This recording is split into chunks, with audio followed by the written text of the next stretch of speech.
जी friends, HPLC से vitamin D3 की testing किस तरह करते हैं। वेरी इंपॉर्टेंट, इसका एक सवाल सामने आया था तो मैंने आज यही डिस्कस करेंगे कि एचपीएलसी के जरिए आपने विटामिन डी3 को किस तरह टेस्ट करना होता है। आज की वीडियो का हमारा फोकस यही है। वीडियो को एंड तक देखिएगा ताकि सारे स्टेप आपको क्लियर हो जाए और जो प्रिकॉशनरी मेजर्स हैं और जो बेस्ट प्रैक्टिसेस हैं और उनको आप केयरफुली फॉलो कर लें ताकि आपकी सही वे में टेस्टिंग चली जाए। आगे चलने से पहले आप देख रहे हैं मेरा चैनल वॉइस ऑफ कियानी और मैं सफदर खान कियानी।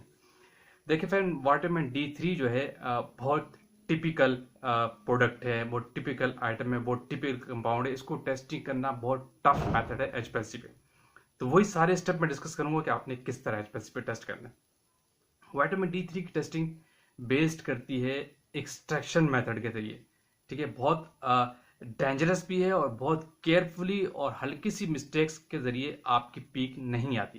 विटामिन डी3 की टेस्टिंग में आपकी पीक को लाना बहुत मुश्किल है क्योंकि इसकी टेस्टिंग का जो मैं आपको मेथड शेयर कर रहा हूँ बड़ा टफ और डिफिकल्ट मेथड है थ्रू एचपीएलसी, और यही बड़ी प्रैक्टिस रही है, इसी के जरिए से करते हैं। और मैं खुद, मेरी प्रैक्टिस है कि मैं 3 साल तक इस कंपाउंड को इसी मेथड से टेस्ट करता रहा हूँ। तो मुझे तो खैर वो मेथड पूरा याद है, इसलिए मैं आपको एक एक स्टेप आपको बताता हूँ कि विटामिन डी3 को आपने एचपीएलसी से किस तरह टेस्ट करना है। नंबर वन, पहले आप नोट कर ले कि इसके क्रोमेटोग्राफिक पैरामीटर्स क्या होते हैं। ठीक है, जो एचपीएलसी के लिए क्रोमेटोग्राफिक आपको पैरामीटर्स चाहिए होते हैं वो क्या है। आपके पास कॉलम होगा C18 का, कोई भी 250 लेंथ का CM का कॉलम ले लेंगे। ठीक है, C18। इसके बाद आपका जो फ्लो रेट होगा एचपीएलसी का क्रोमेटोग्राफिक पैरामीटर में बता रहा हूँ, वो आपने 2 ml पर मिनट रखना है। ठीक है, और आपका जो मोबाइल फेज होगा वो 100% मिथेनॉल होगा। 100% मिथेनॉल आप यूज करेंगे। और कॉलम का टेम्परेचर एम्बियंट आप रख लेंगे, नो इशू। और वेवलेंथ जो लैम्डा मैक्स है सिस्टम के मेथड की, वो 280 नैनोमीटर है। ये आप नोट कर लीजिए। ये पैरामीटर्स आपको रिक्वायर्ड होंगे और एचपीएलसी एनालिसिस के लिए विटामिन डी3 के लिए। और दूसरा, इसमें फिर स्टैंडर्ड प्रिपरेशन है, सैंपल प्रिपरेशन से वो किस तरह करते हैं वो स्टेप देख लेते हैं। सबसे पहले स्टैंडर्ड बनाते हैं, वो आपका स्टैंडर्ड जो है वो 60% का होना चाहिए। ये डिपेंड करेगा कि आपका जो कंपाउंड है उसकी फॉर्मुलेशन क्या है, आपकी प्रोडक्ट की फॉर्मुलेशन क्या है, उस लिहाज से आप अपनी स्टैंडर्ड और सैंपल के वेट को, पीपीएम को एडजस्ट करेंगे। इट डिपेंड्स ऑन कि आपकी प्रोडक्ट क्या है। मतलब मैं नॉर्मली बता रहा हूँ कि 60 पीपीएम का आपका स्टैंडर्ड का सोल्यूशन होना चाहिए। इसके अगेंस्ट आप अपने सैंपल की पीपीएम भी बना लेंगे, देखते हुए कि आपकी प्रोडक्ट में विटामिन डी3 किस लिहाज से जा रहा है। ठीक है, 60 पीपीएम का आपका स्टैंडर्ड का सोल्यूशन होगा। फिर दूसरी चीज़ है कि मोबाइल फेज आपने किस तरह बनाना, वो जस्ट 100% मोबाइल फेज है। ठीक है, आपने प्योर एचपीएलसी ग्रेड का mobile phase as mobile phase जो है, मिथेनॉल जो है वो एज मोबाइल फेज आपने यूज करना है। ठीक है, अब तीसरा स्टेप है वेरी इंपॉर्टेंट, वो है एचपीएलसी का जिसका सैंपल प्रिपेयर करना। सैंपल प्रिपरेशन वेरी डिफिकल्ट, लेकिन अगर आपकी प्रैक्टिस है, बेस्ट प्रैक्टिस है, तो आप उसको आसानी से कर लेते हैं। इसका जो सैंपल है वो प्रिपरेशन के लिए कम से कम, इसको सैंपल प्रिपेयर करने के लिए आपको 3 घंटे लग जाते हैं।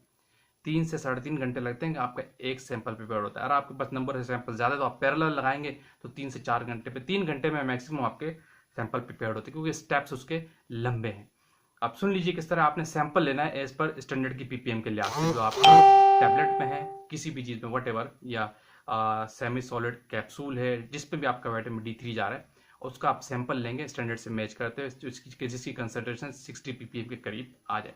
ये फिर वो कहूँगा ये डिपेंड करता है आपकी फॉर्मुलेशन पे, किस लिहाज से पीपीएम आप दोनों का सेम एडजस्ट करेंगे। आप सैंपल लेंगे सेपरेटिंग फनल के अंदर। ठीक है, आपको एक सेपरेटिंग फनल रिक्वायर्ड होगी जहाँ पे आप एक्सट्रैक्शन करते हैं। एक्सट्रैक्शन आप सेपरेटिंग फनल के अंदर करते हैं, उसमें आपने सैंपल ले लिया। ठीक है, और उसके बाद उसकी एक्सट्रैक्शन करेंगे किसके साथ, उसमें आप डालेंगे हेक्सेन 100 ml। ठीक है, और उसमें आप डालेंगे 100 ml डिस्टिल वाटर। ठीक है, और इसके अंदर डालेंगे 10 ml फॉस्फोरिक एसिड। क्लियर हो गया, ये 3 चीजें आपने डालनी एक्सट्रैक्शन के अंदर। फिर आप इसको एक्सट्रैक्ट करते हैं, शेकिंग करते हैं।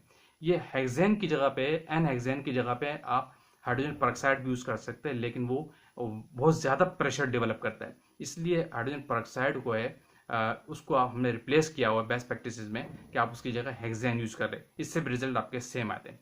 ये मैं ये रिपोर्टेड मैथड इसकी बात कर रहा हूँ और जो मेरी प्रैक्टिस में खुद रहा है। ठीक है, फिर आप ये तीनों चीज़ें मिक्स करने के बाद एक्सट्रैक्ट करते हैं।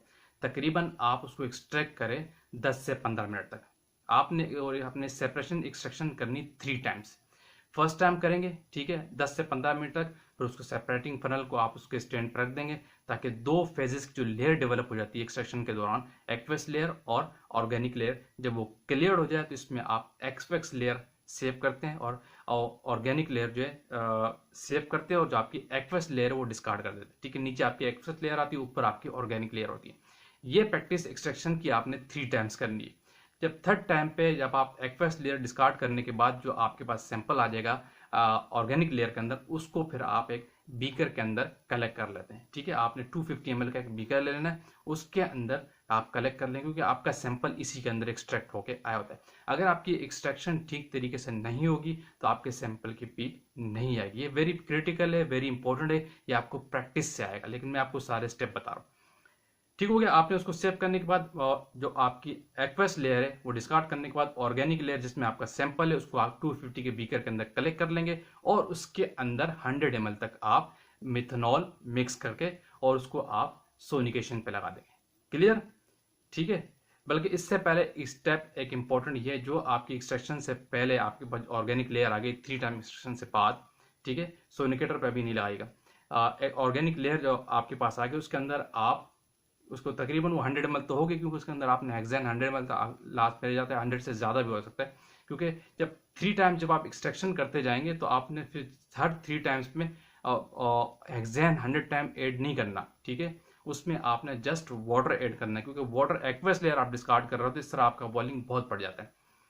फर्स्ट टाइम की एक्सट्रैक्शन के बाद जो सेकंड टाइम एक्सट्रैक्शन करेंगे उसमें हर एक्सट्रैक्शन में आपने 100 ml वाटर ऐड करना होता है, हेक्सेन ऐड नहीं करना होता, ठीक है। इन दी एंड 3 टाइम एक्सट्रैक्शन के बाद जब आपके पास ऑर्गेनिक लेयर आ जाएगी, जो 100 ml हेक्सेन होगा उसको आप एवोपरेट करेंगे, किस पे? हॉट प्लेट के ऊपर। डायरेक्ट फ्लेम पर नहीं करना, ब्लास्ट होने का चांसेस ज़्यादा होते हैं, ये बात याद रखिएगा।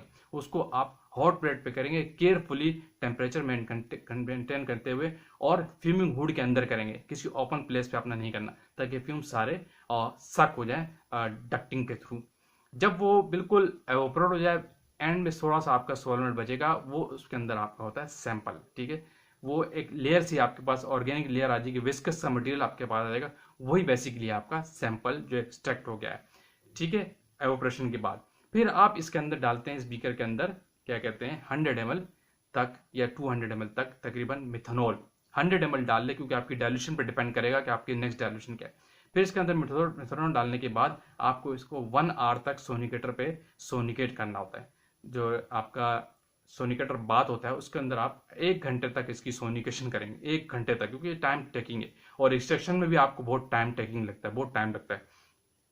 1 घंटे के बाद सोनिकेशन करने के बाद जो उसमें मिथेनॉल बचा हो उसको आप फिर किसी 100 ml वॉल्यूमेट्रिक फ्लास्क में या 150 ml की वॉल्यूम फ्लास्क में, जो भी आपकी डाइल्यूशन है, वैसे हमारी डाइल्यूशन थी कि 100 ml वॉल्यूमेट्रिक फ्लास्क में डाल के फिर उसको आप मेकअप कर लेते हैं मिथेनॉल के साथ।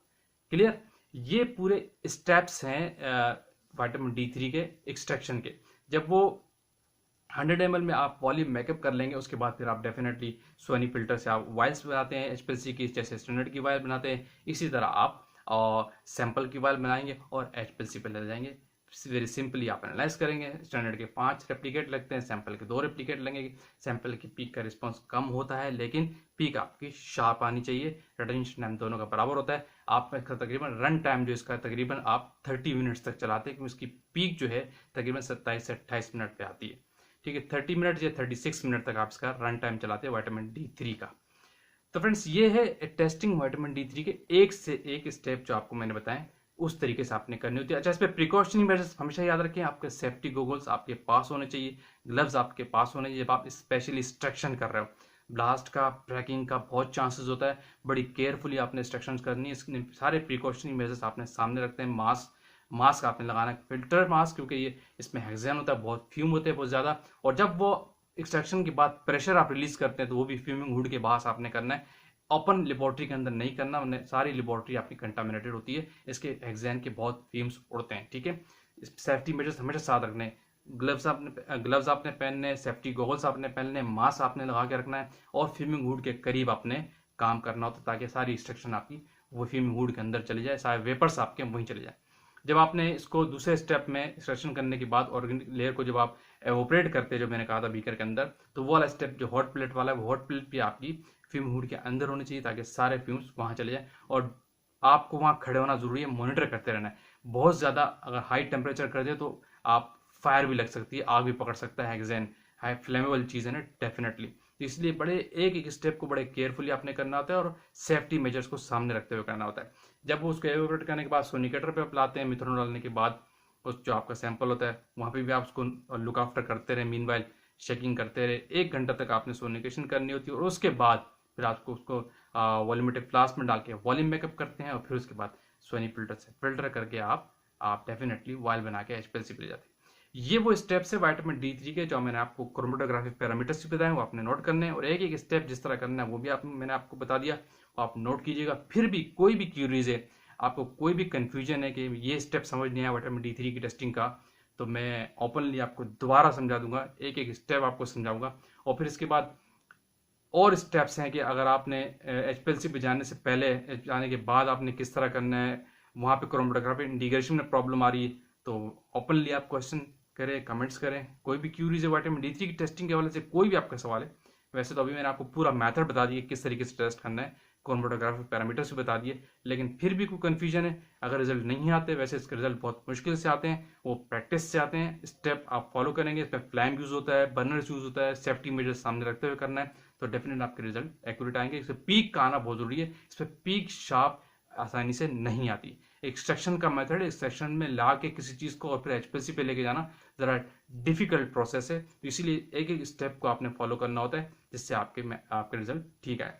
अगर किसी को डॉक्यूमेंट फॉर्म में ये इसका मेथड चाहिए तो वो भी अवेलेबल होगा, कमेंट करेंगे तो इंशाल्लाह मैं आपसे शेयर कर दूंगा कि आपने प्रैक्टिकली परफेक्टली इसको और एक्यूरेटली किस तरह करना होता है। वीडियो को एंड करते हैं। जो लोग चैनल पर न्यू है सब्सक्राइब आदमी कीजिए ताकि इस तरह की टेक्निकल वीडियोस, बेस्ट प्रैक्टिसेस आप तक पहुंचती रहे। एक चीज़ और, किसी भी प्रोडक्ट का, किसी भी चीज़ का अगर आपको टेस्टिंग मेथड रिक्वायर्ड है तो वो हम शेयर कर सकते हैं, नो इशू। आएंगे किसी और टेक्निकल बात के साथ। थैंक यू फॉर वॉचिंग, अल्लाह हाफिज़।